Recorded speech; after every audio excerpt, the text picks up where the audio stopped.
നമസ്കാരം, കൊട്ടാരക്കര മീഡിയയിലേക്ക് സ്വാഗതം. 3 വർഷത്തിൽ താഴെയായി നിലവിലുള്ള കമ്പനികൾക്ക് രാഷ്ട്രീയ സംഭാവനകൾ നൽകാൻ അനുവാദമില്ലാത്ത സാഹചര്യത്തിൽ ഇത്തരത്തിലുള്ള 20ഓളം കമ്പനികൾ 103 കോടി മൂല്യമുള്ള ഇലക്ട്രൽ ബോണ്ടുകൾ വാങ്ങിയതായി റിപ്പോർട്ട്. ഇലക്ട്രൽ ബോണ്ട് വാങ്ങുമ്പോൾ ഇവയിൽ 5 കമ്പനികളുടെ കാലാവധി 1 വർഷത്തിൽ താഴെ മാത്രമാണ്. 7 കമ്പനികൾ 1 വർഷവും 8 എണ്ണം 2 വർഷവും പൂർത്തിയാക്കി.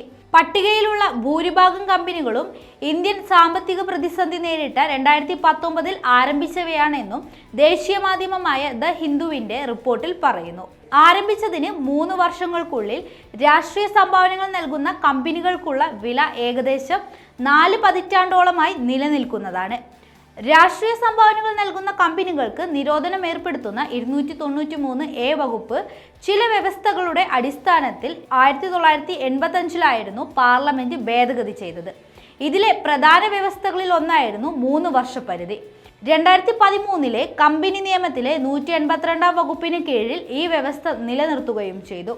ഇലക്ട്രൽ ബോണ്ട് അവതരിപ്പിക്കുന്നതിന് തൊട്ടു മുൻപ് 2017 ഫിനാൻസ് നിയമത്തിലെ 154 വകുപ്പ് 182 വകുപ്പുമായി ഭേദഗതി ചെയ്തപ്പോഴും ഈ വ്യവസ്ഥ നിലനിർത്തിയിരുന്നു. എന്നിരുന്നാലും കമ്പനി സംഭാവന നൽകുന്ന തുക കഴിഞ്ഞ 3 സാമ്പത്തിക വർഷത്തിലെ നെറ്റ് പ്രോഫിറ്റിന്റെ 7.5% പരാജയപ്പെടുത്തിയ വ്യവസ്ഥ ഭേദഗതി ചെയ്തിരുന്നു. പക്ഷേ ഇവിടെയും 3 വർഷത്തെ പരിധിയിൽ മാറ്റമുണ്ടായില്ല.